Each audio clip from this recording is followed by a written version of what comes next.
welcome to Women of Prominence and 4 Point Media presents the Now Video Show. I'm one of your hosts for this evening, Von True, and we also have a lovely treat for you in the house tonight, along with my co-host over here, James Jazzy Jordan, world-renowned music executive and amazing author of Health is Wealth. And as well, we have a special guest here tonight to tell us all about his legacy, Charles Connor from Little Richard's band. Well, listen, you don't mind if I call you W. Sir Charles, because that'd be nice. Yeah, with a legacy like yours, yes, we have to really give you the honor and the recognition that is due. Thank you. How many years did you play with Little Richard? I played with Richard from 1953 to 1957 when he came out of show, but then I went back with him during the 60, about 2 years during the 60.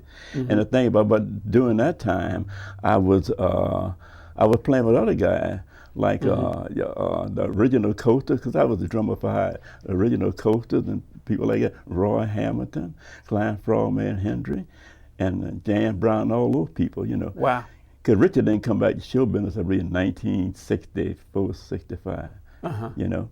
So because he would leave show business from time to time, rock and roll anyway, yeah. And he would he did gospel for a while. Well, yeah, he came out of, after we toured the whole country of Australia, he came out of show business to be a Seventh-day Adventist. Okay. And after that, well, I said, now who are we going to play with now? Richard gone, no more drugs, no more alcohol, no more women and stuff like that. And then Charles Sullivan came around and said, I got a band for you, I got an author for you guys. I said, who, man? Ain't nobody like Little Richard.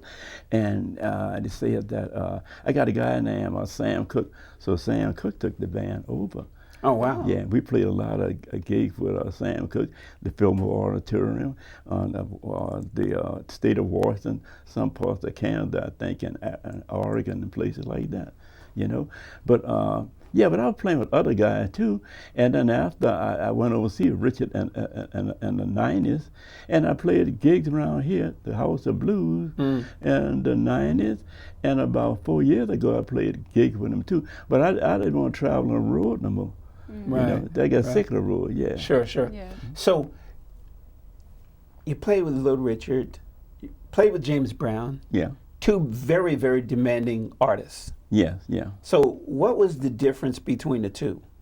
Both of them had big egos. And it kind of rubbed off on me a little bit, you know. But the thing about that is Richard was more feminine and stuff like that. Sure. And James Brown was more masculine. Right. Yeah, like that. So, but I read this that Little Richard would make you guys dress in a certain way in order to play in his group. You want to Well, yeah, we got to look different from Fats Domino band or other band, because Fats Domino was also popular those days. So we had to put pancake makeup and maybe eyeshadow, all that kind of stuff, and wear our pants tight so our whatever and stuff like that. But also you guys had to do something special with your hair too, right? Oh yeah, but we had to get our hair curl, like the soul sister women used to go in the beauty shop and get our hair curl. This is the straightening comb right here, and this is with the curler right here. Right. So all the guys do it, but we have to please Little Richard, because I had never made that kind of money before, and they have to do what the boss say do. Sure. You know. And we did it and everything, and that's why we attract a lot of, by us looking gay, and we attract a lot of bisexual women to us, because they didn't know what we was. Mm-hmm. You're just inquisitive. Now I heard this story. I don't know if it's true or not, but I heard the story. You were playing one gig, and a guy got a little touchy with you. Yes. He touched my butt, and he said, "That's Charles right there. That's Charles. That's one of Richard's boyfriends, and he's gay." And the guy touched my butt. I said, "All right, I'll let you go on that one." So I told the road manager, Henry Nash, I say, "Find out where that guy is sitting there at, and find out his girlfriend's name and everything, because I'm gonna be banging his girlfriend at intermission." Well, it is PG, so we're going to keep it PG, but that's a great story. And it happened that way, yeah. And I'm proud to say it happened that way. Yeah, it happened that way, yeah. And she stayed all night with me in the hotel. Wow. Yeah. Incredible. Mm-hmm. So, drummer. Yeah. You're an ultimate drummer. Yeah. Now, I think, this is what I think. Yes. You can either correct me or go along with me and enhance it. Will do. But I think that a drummer is really the backbone to any band. It's the locomotive. Is that correct? Mm-hmm. So how did you get your signature rhythm, if you will, with Little Richard? Well, I was a star musician, had holes in my shoes and everything, and hadn't paid my rent in this little cheap hotel for about 3 weeks. And what happened, Richard seen me play next door. We had about 16 people at our club called the Club New Orleans. Richard had about 200 people at the Club New Era on 5th Street in Nashville, Tennessee. And so Richard sent for me and another guy. I said, what do you send for me, man? What do you send for, you know? But he had heard us play and everything. I said, at least we can, because we hadn't eaten a decent meal in about 2 or 3 weeks. I mean, pork and beans and wieners and all that stuff. I say, at least we can get a good meal out of this guy, you know? So we went there and everything, and he was staying at the YMCA. And he said, hey, what's your name, man? Charles. What the other guy's name was Wilbur Smith. And he said, I like the way you guys play and everything. And I'm thinking about going back to his hometown, Macon, Georgia, and I'm thinking about creating a band called The Upsetter. I said, yeah, but I said, look, and I wanted to keep it respectful. I said, look, Mr. Little Richard, all due respect, we haven't had a meal in about 2 or 3 weeks. I got holes in my shoes. I'm behind up in my hotel. And my drum was in a pawn shop because I was playing the drum that on the club on the drum and the piano and everything we were playing. And he said, okay, honey. And I felt good then, you know. So after we ate and everything, I'm sassy now. I got that confidence now. You know, you're full, your stomach and everything, your voice change. I said, yeah, now let's talk about. And he said, how old is I? I'm 18 years old. Other guy about 24 years old. And I said, I got to get permission from my mother to go on the road with you because I'm out there on the road with Shirley and Lee. You remember Shirley and Lee? Come on, baby, let's get down the road. And he said, okay. So he called my mother, said, Miss Conner, we want to take a little Charles on the road, but Richard wanted, because Richard going to get his own band and everything called Upsetter. And I said, is that boy with that long hair look like a woman? I said, yes, ma'am, but he's going to make a lot of money. I know at that time Richard was going to be famous. I mean, because the guy, you know, I mean, he stood out and everything. And my brother in the background, my oldest brother in the background said, don't come back here switching now. I said, no, everything will be great. So he brought us back to Macon, Georgia and everything. And so what happened? The second day was Macon, Georgia. Cause he didn't have no deposit or no gig because he never had a band yet, you know. Right. And so a guy named Clint Bradley was his personal manager, and was also James Brown's personal manager too. So what happened? He said, I'm gonna put you in Dean's Hotel. Man, that hotel was a prostitute house. I mean, oh man, stinking everything. $7 a week. I bet. And then he said, go to Maybell Cafe and you can buy a breakfast, 2 meals a day. Breakfast and supper or breakfast and lunch, you know, and this sign for, and I'll pay it for. And he said that when we start booking gigs and everything, I'll be able to pay you guys. And I was so darn hungry and everything, and I kind of overdid the ego trip. The lady, I was hungry, man. The lady said, "What you want?" I said, "Give me a half a dozen of eggs and a half a pound of bacon." And a guy with me that Richard brought back to me just say, "Yeah, that's he hungry, you know." So what happened? Then the day after that, he said, "Charles, I want you to. I'm gonna pick you up in a car." He had an old Packard car. And about 1945, and I'm gonna bring you to the train station on 5th Street. So he said, we picked me up. I said, "No, what do you want me?" I said, "By myself." He said, "Yeah, by yourself. I'm gonna bring you there. You know, I'm young and green and everything." And so what happened was, he said, "Listen to that train. Listen to that train pull off." And the train went, chit, chit, chit, chit, chit, chit, chit, chit, chit, chit. He said, "Charles, what kind of notes are those?" I said, "Those are 8 notes." He said, "That's the kind of, next time we have a rehearsal, that's the kind of notes I want you to play behind me." And and mostly all Richard tunes, not, you know, Right. good God, let me,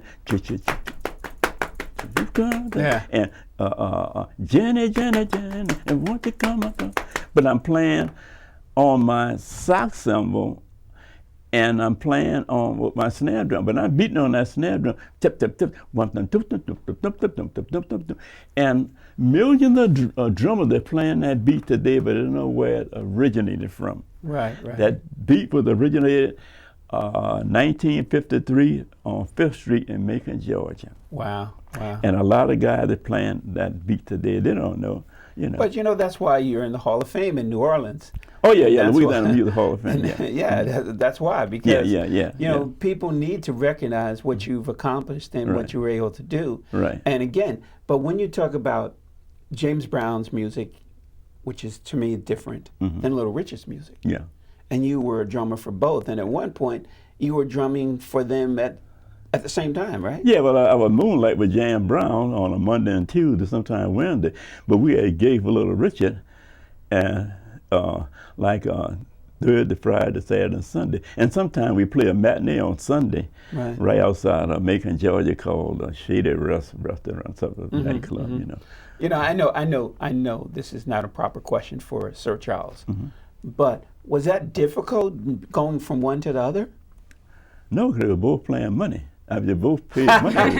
You see, I'm like this, and I'm being honest, you know. Sure. I like to get paid for my talent. Sure, absolutely. And I also like material things. Yeah. Thank God he gave me the talent to play drum, but I like material things. I like to live in a nice townhouse or a condo or a home, stuff Sure. like that. I like to eat 3 meals a day. Because a lot of places we played, and that was before Richard made it big, these guys, even at the bartender and people that work in the club, say, I want you to come by my house and we treat you guys to dinner. You guys sound great. And I say, look, we sound great. If we so great, why are you living better than me? Wow, yeah. So tell me about that. I mean, you, back in the day, being a black musician out on the road especially, what was the difficulties in that? The difficulty was playing white clubs. You had to go into the back door, and you're a star long as you're on that stage. But after you at intermission, you got the Uncle Tony way back, and you know, and up in the storage room and stuff like that. That was started me to drink. I was alcohol from about 18 to about 19 to about 35 years old, 34, 35. Because what happened was, I said, man, you know, they treat us like animals and stuff like that. They enjoy our music and everything. I said, but they don't appreciate what we're doing, you know. Right. And what I do, I'd go back to the hotel and I would cry. I feel sorry for myself. I get depressed. Yeah. I say, oh, I know how I can cure this. Long as I'm down south, start drinking. Yeah. I started drinking for the kind of, Yeah. you know. Yeah, try to kill the pain. Yeah. Yeah, but it doesn't do anything but delay Yeah. the problem. And I never got in trouble, never fell out, played the gig and everything. Because when I'm playing, I used to, even from Richard Mille, like the Apollo and Royal Theater and up in Baltimore, Maryland, I take my half a pint of gin. Look. Before the gig? Yeah, in a dressing room Sure, before the sure. gig. But I sweat it all out. Sure, of course. That's what. But the thing about the old musician from Count Basie band told me this long time. He said, Charles, when you drink, and you drink a lot, when you drink, coat your stomach with mineral oil. And that mineral oil kind of, you don't get high as much. You know, Oh, really? you don't get high. Well, we're not going to give recipes on how not to get high because, you know, Probably after you we're not encouraging drinking. Okay? Yeah. But it's crazy how that they love the music, Yeah. but valuing you as people just because your skin complexion is absolutely absurd. You know? Yeah. So I'm really curious. Like you said, it turned you on to drinking. How did you brace yourself up out of that as you continued on your journey? Well, I stopped from drinking. I remember one time I can enjoy ice cream and cheesecake stuff like that, but when I'm drinking, I didn't like no sweets. Right. That's what broke. And then when I married Little Richard's sister, I was engaged to her all that time, Richard's success and everything. She's a couple of years older than me. She wanted to marry when I first met her and making sure that about 19 years old, and and that was job security too. But the thing about that was, and she thought bring me to Seventh-day Adventist Church. She wanted to get married. I said, look, I can't marry you, because I'm experiencing something I never experienced in my life. I'm living good and everything. I said, and your brother going to be famous one of these days, and I'm not going to be a good husband. I was honest with her. He was honest. Yes. I was honest. Yes, I want Right. because there's too much temptation out there. Right. And what happened was, she said, okay, I didn't marry her until about 1951, 52. Okay. And then she thought, we started going to Seventh-day Adventist Church and everything. And me and Richard, that was the second time getting baptized in Seventh-day Adventist Church. And so you're not supposed to play blues and stuff or drink or eat pork and all that. I'm crazy about pork chops and stuff like that. And all that. Even chilling. I don't eat chilling no more. But anyway, and that what broke us up in the way. I said, no, I can't live like this.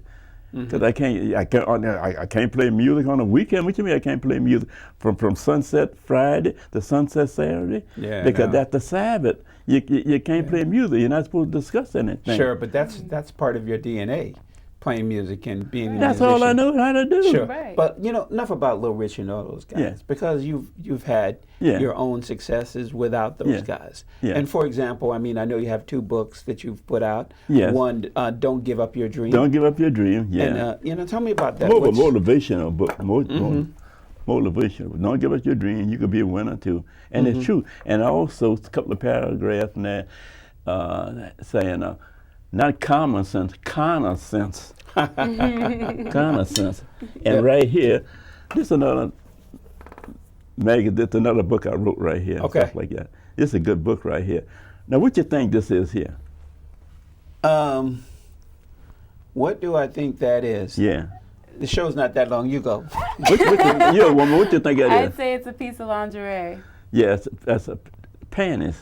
Okay. And the reason I put my daughter, she's also my personal man. She said, "Oh, Dad, why don't you put take a picture, put this panties on your hi hat." So now you have to explain it. Why the panties? Huh? Why the pink panties on the hi-hat? Because they were throwing panties on the bandstand and everything. Sometimes they land on my rice, on my hi hat, or my snare drum. Well, so back in the 50s they were throwing it? Yeah, that happened before. Everybody thought that happened with Tom Jones up in Las Vegas. It happened with us. Or Teddy Pendergrass. Teddy Pendergrass was famous for the panties too, being thrown. Teddy Pendergrass. Yeah, but they did that in the 50s. I mean, when Richard was hot, 1955 and stuff.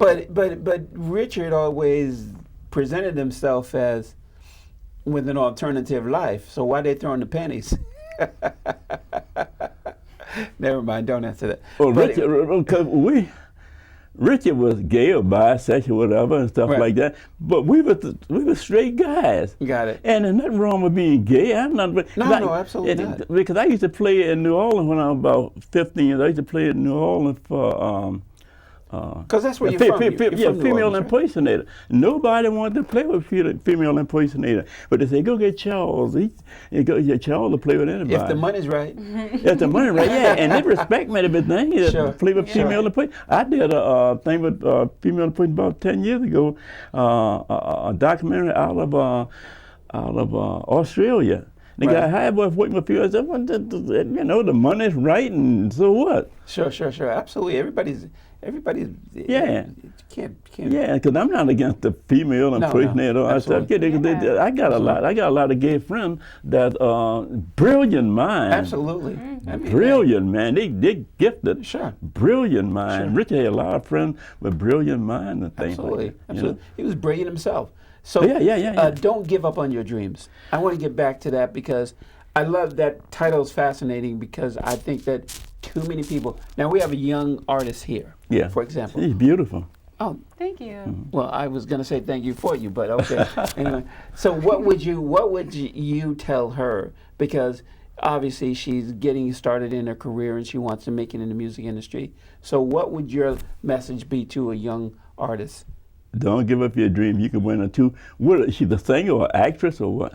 I do many things. She does Many things. That's good. Cover it all because you just can't make it on this one thing. I'm a singer, and a lot of people get discouraged and everything when they can't make it like that. But you have other things you can do and everything like that. You know, I think one author was telling me, he was telling about he was turned down 31 times before he got a. Oh yeah. Yeah. You know, Luther Vandross was actually turned down by every music label in New York. Yeah. Before he went back to Columbia again, and then they decided to sign him. Yeah. So again, you know, that happens quite often. Yeah. But what you do, hang around people that will support you. Don't hang around negative people. Always have a dream, use your imagination, visualization, learn everything you can about, and don't get disgusted if you get turned down, you know. Because nobody knows the future. My school teacher told me that I would never be a drummer because I'm a left-hand drummer. Right. Yeah, there's no such thing as left-hand drummer. And there wasn't many left-hand drummers. Right. And after Tutti Frutti me invited to my house, she said, Charles, I never thought you would be playing with a guy like Little Richard. You left-hand? Yeah, I'm left. That's what I do. Exactly. I think that left-hand got me independent. Like I want to do it my way and stuff like that. Yeah. Learn everything you do, attitude and put attitude is everything. Practice when somebody criticize you and stuff like that. Take the criticism and just smile and learn from, you know. Let's talk about stage presence, because I saw a video where you were talking about how you always add your own stage presence. Yeah, and all the guys I play with, thank God, I always wanted to be different. I never wanted to be like such and such. Right. Because I wanted to, when you hear Charles Connor play, I want you, oh, that's Charles Connor. My own little. Yeah. Nothing there. Sure. But yeah, the stage presence, what I would do, you see, those days we didn't have no monitors for drum. Even at the Power Theater and Royal, no monitor and everything. So when you're playing, that's why I have to play my backbeat loud and real loud. You have to produce. And I think some of those theaters only have one mic. I know the Power Theater have one mic come up the floor, and sometimes the saxophone player would get the mic in, you know, and Richard would have a mic by the piano. But the thing about that is, and I would hear echo. Sometimes I would lose the tempo because I mean, boom, boom, what? The echo. You experienced it, right? Yeah, sure. Boom, boom, huh? Yeah. So that's how the Upsetters, the band, started using dance step. I would watch those guys as metronome, you know. Ah, interesting. Yeah. So good God, and even I'm watching them. I say I'm not gonna listen to that song, you know. Yes. I'm gonna watch the guys' body moving and stuff like that. But I thought it was a drummer that always pretty much carries the beat. Yeah, the drummer always carries the beat. Yeah.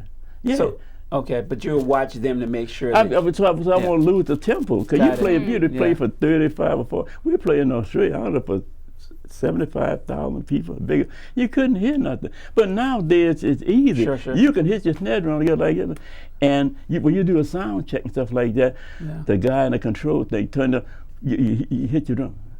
And boom, boom, you know that. Boom, boom, loud, yeah. But those days you have to produce the sound. Well, but even in recording, it was so much different then than it is now, because in recording you just went in and you recorded the song. Yeah. You didn't go in and do a whole lot of double takes and overtakes and have like 8 tracks or 48 tracks or 28 tracks. Yeah. You had one track. One track. Yeah. And you may just have a Cosmo studio where a lot of guys record on the studio musician. What they did was they only had two microphones and a little bit of room and stuff like that. But they came up with that sound. Yeah. They came up with the sound and everything. Yeah. Well, you know, see, I think talent, imagination, and creativity is really the key to to success, especially in the music business, because it's more important than money to me. Yeah.